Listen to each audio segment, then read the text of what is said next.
दोस्तों, हमारे चैनल की इस बिल्कुल नई और धमाकेदार वीडियो में आप सभी का स्वागत है। आज की इस वीडियो में हम बात करने वाले हैं एक ऐसी मूवी की जिसने बॉक्स ऑफिस पर तबाही मचा दी है। हम बात कर रहे हैं धुरंधर द रिवेंज की। अगर आपने इसका पहला पार्ट देखा है तो आपको पता होगा कि धुरंधर 1 ने 1300 करोड़ से ज्यादा का कलेक्शन किया था। लेकिन दोस्तों, धुरंधर 2 का क्रेज तो अलग ही लेवल पर है। इस मूवी ने सिर्फ एडवांस बुकिंग से ही 250 करोड़ की कमाई कर ली है। एक्सपर्ट्स का तो ये भी कहना है कि अगर यही रफ्तार रही तो ये मूवी 2000 करोड़ का आंकड़ा भी पार कर लेगी। मूवी की कहानी, एक्शन सीन्स और इमोशंस सब कुछ एकदम परफेक्ट हैं। धुरंधर 2 की स्टोरी वहीं से शुरू होती है जहां पहला पार्ट खत्म हुआ था। तो दोस्तों, अगर आपने अभी तक मूवी नहीं देखी है या फिर पूरी कहानी डिटेल में समझना चाहते हैं तो इस वीडियो को एंड तक जरूर देखना, क्योंकि आज मैं आपके लिए लेकर आया हूं धुरंधर द रिवेंज की कंप्लीट स्टोरी एक्सप्लेनेशन। चलिए बिना किसी देरी के कहानी शुरू करते हैं। दोस्तों, धुरंधर सीरीज की कहानी एक बहुत ही बड़े और सीक्रेट मिशन के बारे में है।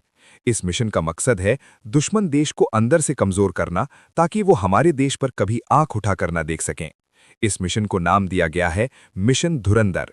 इस मिशन का सबसे महत्वपूर्ण हिस्सा है हमारा हीरो जसकिरत सिंह रंगी।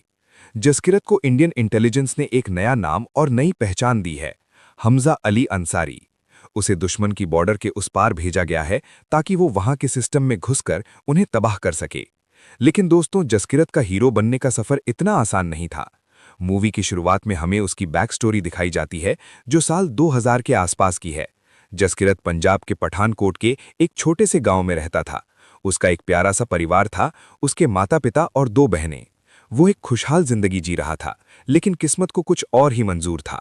कहानी में ट्विस्ट तब आता है जब जसकिरत को देश की रक्षा के लिए अपना सब कुछ छोड़ना पड़ता है। उसे अपनी फैमिली को बताए बिना एक ऐसे रास्ते पर निकलना पड़ता है जहां से वापसी नामुमकिन है। दुश्मन देश में हमजा बनकर रहना किसी मौत के खेल से कम नहीं था। हर पल पकड़े जाने का डर, हर कदम पर खतरा। लेकिन जसकिरत के दिल में सिर्फ एक ही जुनून था, अपने देश की हिफाजत। मूवी में दिखाया गया है कि कैसे वो धीरे धीरे वहां के बड़े अधिकारियों का भरोसा जीतता है और उनके सबसे बड़े सीक्रेट्स निकलने लगता है। एक्शन सीन्स की बात करें तो धुरंधर 2 में ऐसे ऐसे स्टंट्स हैं जो आपने पहले कभी नहीं देखे होंगे। चेज सीक्वेंसेस और अंडरग्राउंड फाइट सीन्स आपको स्क्रीन से चिपके रहने पर मजबूर कर देंगे। लेकिन दोस्तों, ये मूवी सिर्फ एक्शन के बारे में नहीं है, इसमें इमोशंस का भी एक समंदर है। एक सीन ऐसा आता है जहां जसकिरत को अपने पुराने परिवार की याद आती है, लेकिन वो उनसे मिल नहीं सकता क्योंकि उसकी एक गलती पूरे मिशन को फेल कर सकती है। मूवी के क्लाइमैक्स में हम देखते हैं कि कैसे जसकिरत, हमजा, अपने आखिरी मिशन को अंजाम देता है। दुश्मन को पता चल चुका है कि उनके बीच एक गद्दार है और घेराबंदी शुरू हो चुकी है, लेकिन जसकिरत हर मुश्किल को चीरते हुए आगे बढ़ता है। वो दिखाता है कि क्यों उसे धुरंधर कहा जाता है। मूवी के आखिर में हम एक बहुत ही इमोशनल सीन देखते हैं।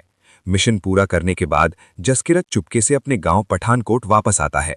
वो अपने घर के बाहर खड़ा होता है और दूर से अपनी माँ, अपनी बहन और उनके बच्चों को देखता है। उसके दिल में एक तड़प है उनसे मिलने की, उन्हें गले लगाने की। लेकिन वो जानता है कि अब वो जसकिरत नहीं रहा, वो एक देश का सिपाही है जिसकी पहचान अब हमेशा के लिए मिट चुकी है। वो बिना मिले वहां से मुड़ जाता है और अंधेरे में गायब हो जाता है। इसी के साथ ये शानदार मूवी खत्म हो जाती है। तो दोस्तों, ये थी धुरंधर द रिवेंज की पूरी कहानी। आपको इस मूवी का कौन सा पार्ट सबसे अच्छा लगा? क्या आपको लगता है कि जसकिरत को अपनी फैमिली से मिलना चाहिए था? मुझे कमेंट्स में जरूर बताना। अगर आपको ये एक्सप्लेनेशन पसंद आई हो तो वीडियो को लाइक जरूर करना। आपके लाइक्स और कमेंट्स ही मुझे नए वीडियोस बनाने के लिए मोटिवेट करते हैं। अगर आप चैनल पर नए हैं तो नीचे दिए गई सब्सक्राइब बटन को दबाएं और बेल आइकन प्रेस करें ताकि आप ऐसी ही सिनेमैटिक अपडेट्स मिस ना करें। मैं